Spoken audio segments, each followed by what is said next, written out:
In London today, Gary Lineker, England's World Cup hero, who joined Barcelona after Maradona left. He's just signed a commercial deal for boots, which should turn him into a millionaire.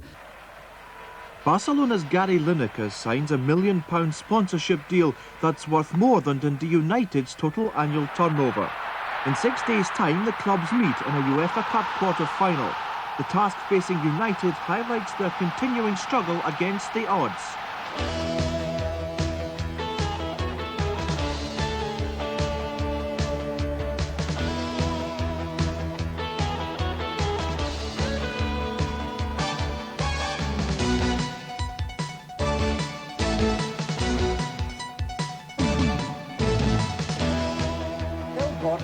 And standing, waiting and everything. It must go to meet the ball.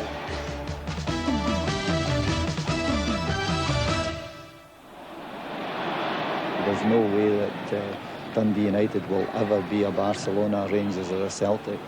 And we are a small club. Look at the stadium, look at the resources. We're in an area where we struggle to get 6,000-7,000. And that is with having a fairly very good team. Jim McLean's devotion to Dundee United is not always shared by the public in a city where factories and businesses have consistently closed and unemployment has soared. Selling tickets at £20 each, even for a game as important as the one against Barcelona, has been difficult.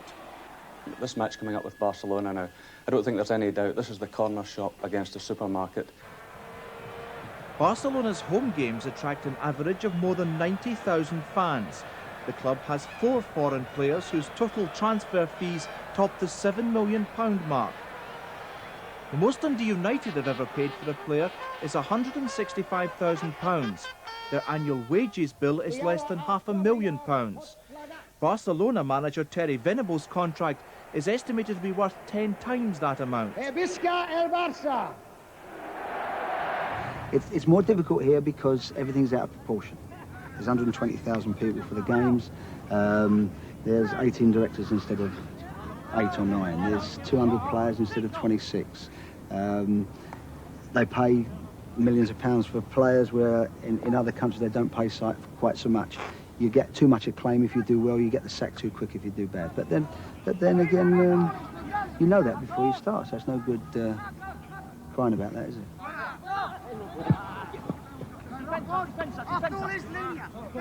Barcelona's Nou Camp Stadium has a capacity of 120,000, 6 times bigger than Tannadice.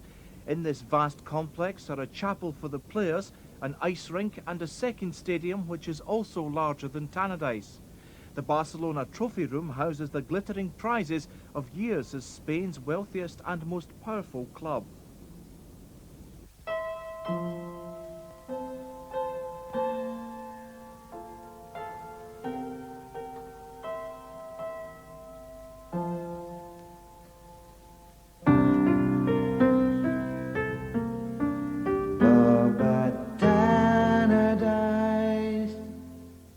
Dundee's 2 senior teams play literally in the same street, separated by just 300 yards. But in social and historical terms, the divide between United and Dundee is much greater. Historically, Dundee FC were the establishment team. They originally came from what might be called the Scottish community, and whereas United's predecessors came from the Irish community. But neither club was ever sectarian in its choice of players, and United in the 1920s moved away from its Irish tradition, if you like. The club had fallen on hard times, had been looking for a league to play, in fact. In 1922, it was only by Celtic's resignation from the Scottish Alliance League that United actually had a league to play in. Yet, within 3 years, they were in the First Division. They almost went out of existence in the early 30s, and even as recently as 58-9, the club finished third bottom of the Scottish Second Division. Jerry Kerr's appointment in 1959 took the club into the First Division and consolidated it. By the time that Jerry Kerr left the club in 1971, the club had become a permanent fixture in the First Division, but at the time they were not likely to win honours.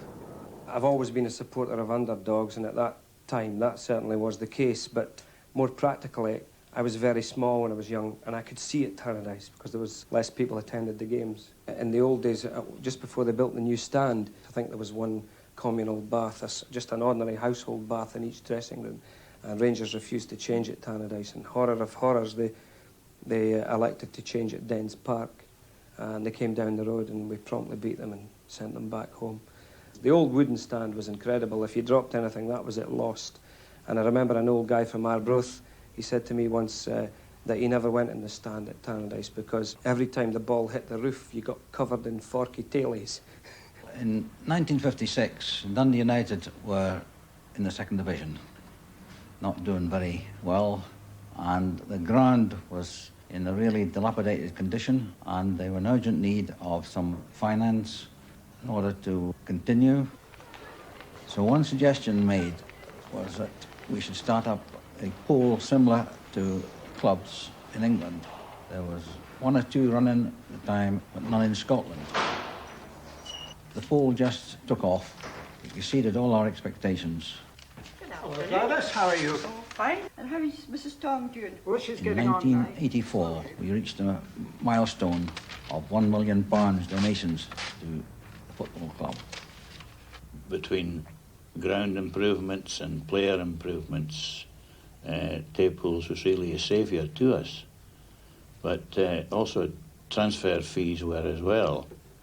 Ron Yeats was transferred to Liverpool, and out of the proceeds of that we built the stand and the offices, dressing rooms, etc. we have now. Raymond Stewart was transferred to West Ham. Part of his transfer fee paid for roofing the ground opposite the stand. We're very close as directors, and we're also very friendly with the players, and we try to do our best for them and their families. Good morning, gentlemen. The first thing we've got to discuss this morning is the sale of tickets to voucher holders after the game tomorrow, because at the same time we'll probably have to sell our allocation of tickets for the match against Brecon next Saturday. Anybody any comments to make on that? It'll just have to be first come, first served. What do you think of that, Joe? Yes, that's excellent. You, Harry? We're holding some back for the season ticket holders. We'd probably keep some back for season ticket holders, but you don't know how many to keep back, that's the trouble. There'll be a lot of people that come into the Barcelona game that don't watch us every game. No, that's why it's essential we sell them tomorrow, though, because the United supporters will be the people that get them. We've hardly been able to make a great impact in our attendances over the last few years, even though the club has been successful. You have another Premier League club just across the road, and you've got a lot of other clubs in the county. Brecon, Montrose, Arbroath, Forfar. You've got St Johnstone up in Perth. You've got the Fife teams. Not like Aberdeen, we don't have a great deal of surrounding countryside to draw upon. The only one who's got a problem is Anne trying to sell them. Trying not to sell them. As long as it doesn't charge £10 for the Brecon ticket. How do you manage to compete at the highest level then with such a small financial base, do you think? Oh, it's so simple, Jim McLean. Come on, shout aggressively, don't whisper. It was a magnificent club, but it was lying dormant. By that I mean the atmosphere among the players was tremendous, but unfortunately they had mainly older players here at the time. Also their fitness level was not nearly as good as I would hope for a club of the standard of Dundee United.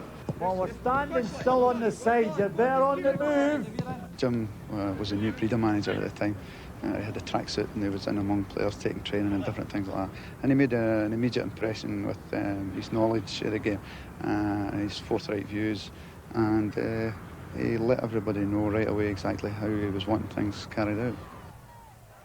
Walter Smith played for 10 years under Jim McLean before becoming his assistant manager. That association with United was broken only last April when he went to Rangers. Jute's work with younger players and scouting in the early part of his career there, he did bring a good standard, a really good standard of young player into Dundee United, and these players have been there over the period that Dundee United have been particularly successful. And the amount of talent that we were fortunate enough to get coming through here, in particular the Andy Grays, David Neary, Paul Sturrock, Raymond Stewart, David Dodds. The first few years it was very good for us getting the amount of quality players in. I was a youngster when I first went there from school, and I learned quite a lot at Dundee United. They gave the youngsters a chance, and that's the reason I went to Dundee United. Rangers turned down Richard Gough when he came from South Africa. Jim McLean made him what he is today. Jim McLean has made a lot of players what they are today, and most of them acknowledge that. Tactically, he's probably the best manager in Scotland, in my opinion. He has done everything for this club. He has made this club what it is now. And as far as I'm concerned, he's obviously moulded me into a player as well. Well, he helped me a lot. I mean, he criticised me when it was due and things like that. And he used to always say to me, when I don't moan at you, that's the time to start worrying. He would treat every player exactly the same way, which was very, very hard. And I think he even realises that himself, that some players need different treatment to other players. Whereas I didn't really bother with me which way he treated me or certain players. But maybe other younger players got to be a little bit frightened of the man, of making mistakes, because he treated everyone exactly the same way, very hard. Richard Gough pushed hard to get away from Tannadice, but United have always been proud of their ability to hold on to quality players. Some offers, though, like those for Andy Gray and Ray Stewart, they simply couldn't refuse. Jim asked me, he said, would you like to go to England? I said, yeah, I'd love to go to England. And he asked me why and things like that, and I said why. And he asked me the same questions the next day.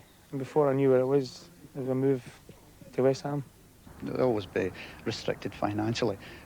Just now they've sold a few players and they will have money in the bank.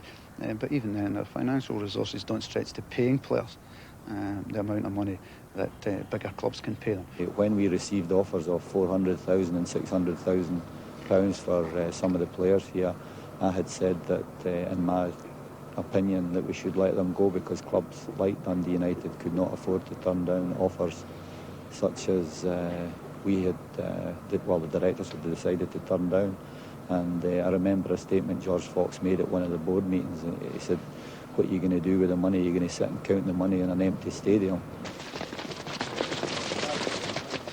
I think they'll always suffer by losing players, but I mean, he's proved his point. He's kept players like Davy Neary, Paul Hegarty, Paul Sturrock.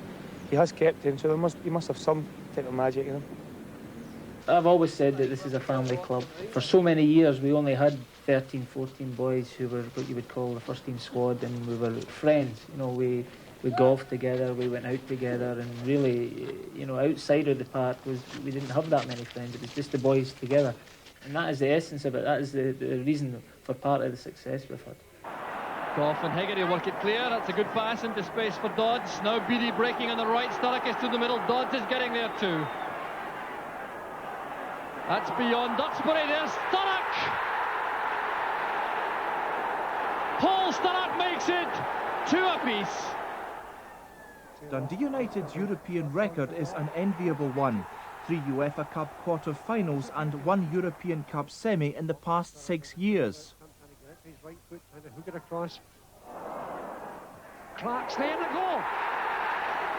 John Clark 2-0. But domestic success eluded them until 1979 when they won the League Cup. A year later they were in the League Cup final again, this time against their great rivals Dundee.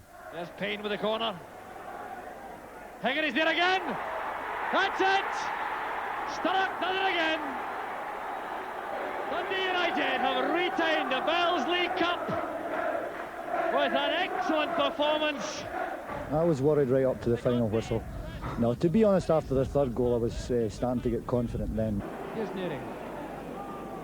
In 1983, Jim McLean achieved his crowning glory when on the last day of the season a win over Dundee would mean United's first league championship. Absolutely unbelievable. Dundee United are the Scottish League champions. There's the man who created it all. 13 years at Tannadice. Jim McLean departs. Still doesn't manage to smile.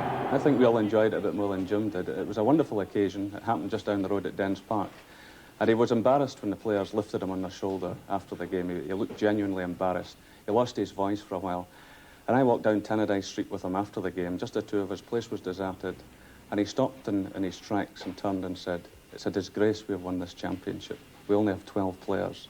I would like to be different. I'd like to have far more personality than I've got, but maybe the football side of it, I may have someone in the football side of it, so we can't have everything. And I think that the success we've had here at Tannadice, then God's gifted me with a wee bit of something, although it's by far from perfect. Out to Goff. The highlight of United's European career was in 1984, when one of the richest teams in Europe, Roma, came to Tannadice for a Champions Cup semi-final. Almost unbelievably, United won that first leg 2-0. Since then, they've looked by far the better side.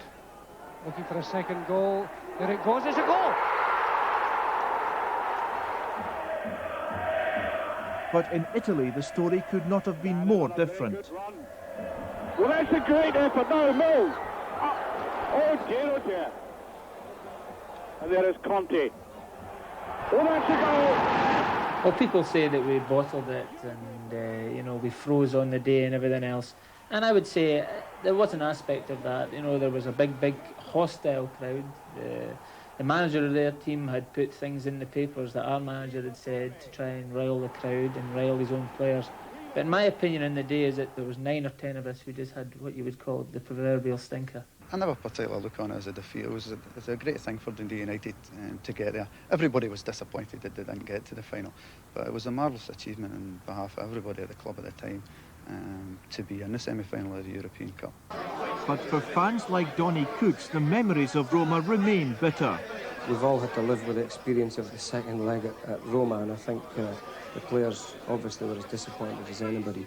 I think if there was just a wee bit more, if you like, arrogance, Aberdeen have it, and there's no reason why we should feel inferior to Aberdeen, and they've won a European tournament. I don't see why United can't have this self-belief and go on to do it. He's going to keep Scott up for the Barcelona game. Play him a couple of games, and then they'll rest him until it's time. Paul Stirrup. You sign these.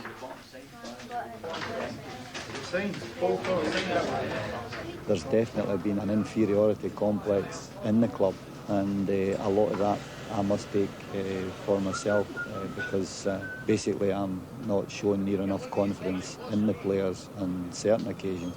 But in recent years I've tried a wee bit harder to be a wee bit more confident. The biggest difficulty I think will be in our players' heads to really believe that they're good enough.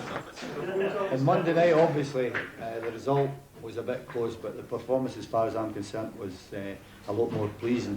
But obviously we've got to build on that today, and it's absolutely essential that everybody is concentrating on what they're good at and do exactly what they're good at. Lineker, Hughes. No. Another time, please. Lineker, Hughes, Butragueño, Dundee United, Osasuna. Yay! It's a measure of the fanaticism of the Spanish supporters towards football that a television crew from Barcelona flew to Dundee to find out what United's fans thought of their team's chances. Barcelona's going to win because United's not good enough to beat Barcelona. Simple as that. 20 years ago, United beat Barcelona. And this is 20 years on. This is 1987. United's not got the team to beat Barcelona. Barcelona's going to win. You're not worried about the possibility of another Roma? No, we can't bottle it this time. I think we've learned from that. What went wrong last time? They scored 3 goals. We scored 2 in the first leg. We scored 2 in the first leg. That was. We didn't score enough goals, in other words. Do you not think that maybe indicates that they're really not good enough at the highest level? No, not at all. If Jim McLean gives them a bit of self-belief instead of telling people that we shouldn't be here and we don't deserve to be here, if they start believing in themselves, we'll do it. We're as good as anybody.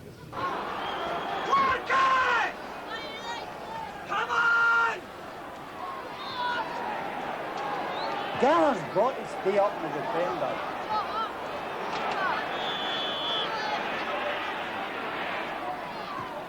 Tell Gallagher to stay right up.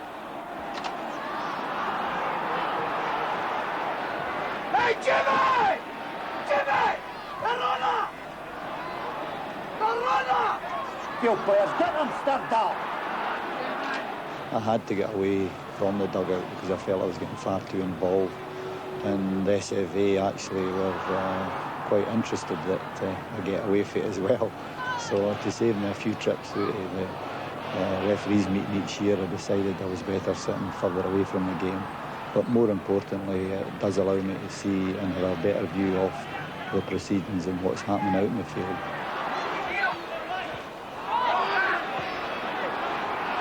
With the phone here at Tannadice, I can't relay any thoughts I've got to Gordon Wallace. Sometimes it's red hot, but on the phone.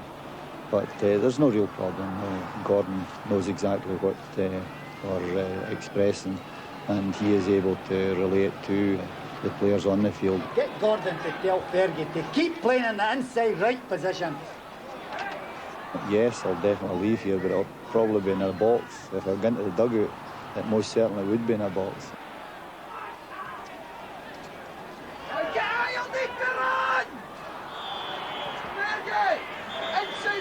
Tell Fergie, keep playing in inside right so that Gallant can play up your slow centre halves.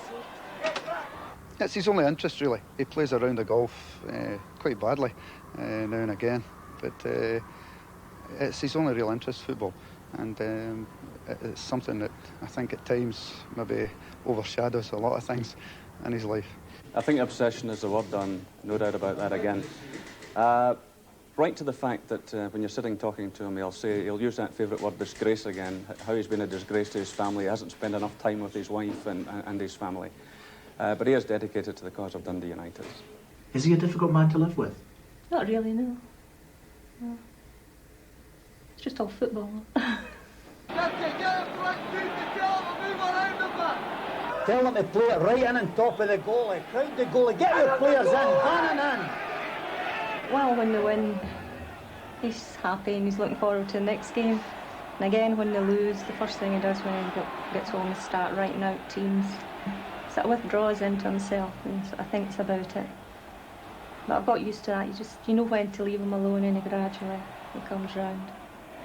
I think, and I know that football means far too much to me, and I honestly wouldn't wish him my worst enemy to really be obsessed the way I'm obsessed with football. I would honestly rather that I was going out now and again for a drink and so on, but I just don't fancy any drink. I've tried some, and the players at times have tried to drive me to drink, but fortunately so far I've stayed away from it. Tell Gordon Bannon is having an absolute nightmare. He must get him stirred up. Get the subs out loose now. Come on, get Redford and Bannon stirred up. What do you think, Redford or Bannon?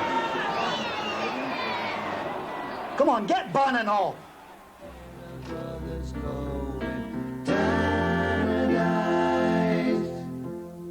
Dundee United have played Barcelona before. It was in 1966 when the Spaniards were the holders of what was then the Fairs Cup. United won both legs to cause one of the biggest upsets in the history of European football. Can they repeat the feat? Here at Tannadice we most certainly can beat them. We did it with Roma, and we most certainly have done it with a lot of big clubs. It will be difficult over there, but in the two legs I honestly believe that we can do it, but we would need to play perfect performances in both games. I think he wants to finish off what he started. I think his roots are now in Dundee United, and I think it would break his heart to leave Dundee United. And as far as I'm concerned, it would break my heart if he did leave Dundee United. They'll never be one of the great clubs, but they're a great team, and he's made them. Very well done, that's a great result. Honestly, the 2 goals are magnificent. The rest of the performance can be a vast improvement.